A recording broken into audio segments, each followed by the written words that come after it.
భగవద్బంధువులందరికీ హృదయపూర్వక నమస్కారాలు. ఓం శ్రీ రామచంద్ర పరబ్రహ్మణే నమః. ఆపదామపహర్తారం దాతారం సర్వసంపదాం లోకాభిరామం శ్రీరామం భూయో భూయో నమామ్యహం.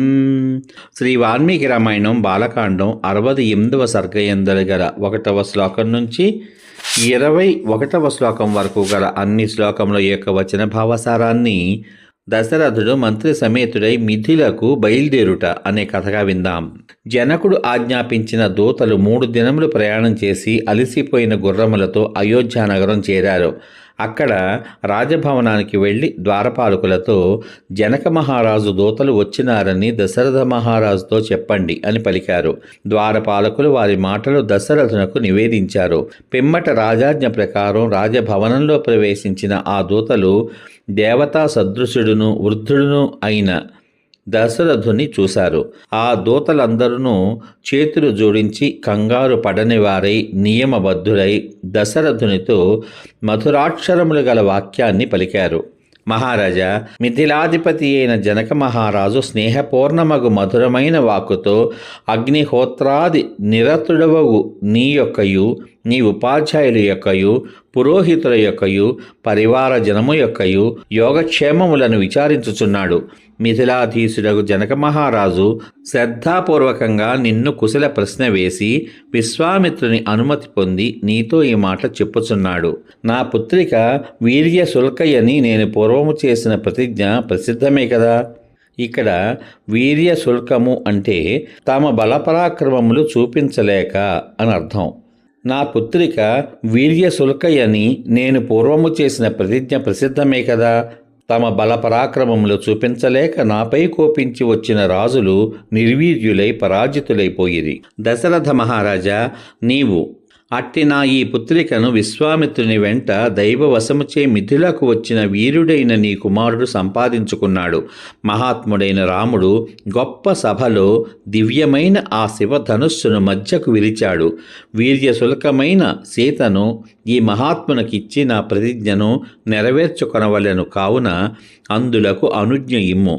దశరథ మహారాజా, నీవు ఉపాధ్యాయ పురోహిత సహితుడవై శీఘ్రముగా వచ్చి రామలక్ష్మణులను చూడుము. ఇచ్చటికి వచ్చి నాకు ఆనందం కలిగించు. నీకు కూడా పుత్ర వివాహోత్సవాది దర్శనానందం కలుగగలదు.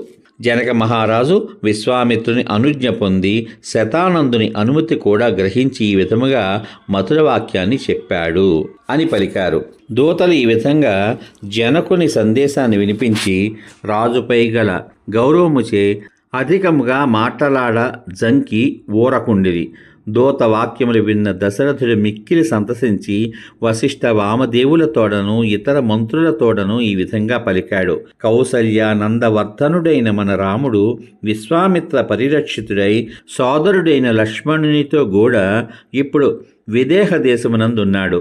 మహాత్ముడైన జనకుడు రాముని పరాక్రమం చూసి తన కుమార్తెను అతనికి ఇయ్యగోరుచున్నాడు.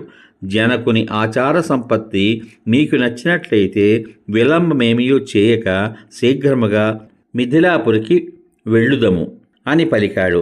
మంత్రులు మహర్షులు అందరూ తప్పక అట్లే చేయుదుము అని పలుకగా దశరథుడు మిక్కిలి సంతోషించి రేపే ప్రయాణం అని మంత్రులతో అన్నాడు.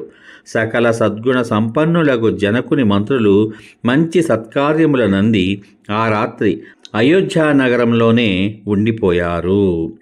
సమాప్తం. ఇంతవరకు మీరు శ్రీ వాల్మీకి రామాయణం బాలకాండం 68వ సర్గయందు గల 1వ శ్లోకం నుంచి 21వ శ్లోకం వరకు గల అన్ని శ్లోకముల యొక్క వచన భావ సారాన్ని దశరథుడు మంత్రి సమేతుడై మిథిలకు బయలుదేరుట అనే కథగా విన్నారు. రేపటి భాగంలో శ్రీ వాల్మీకి రామాయణం బాలకాండం 69వ సర్గయందు గల 1 నుంచి 18 వరకు ఉన్న శ్లోకముల యొక్క అన్ని శ్లోకముల యొక్క వచన భావ సారాన్ని దశరథుడు మిథిల చేరగా జనకుడు అతనిని సత్కరించుట అనే కథగా విందాం. ఓం శ్రీ రామచంద్ర పరబ్రహ్మణే నమః. శ్రీరామ రామ రామేతి రమే రామే మనోరమే సహస్రనామ తత్తుల్యం రామనామ వరాననే. ఓం శ్రీ రామచంద్ర పరబ్రహ్మణే నమః. సర్వే జనా సుఖినో భవంతు. శుభమస్తు. స్వస్తి.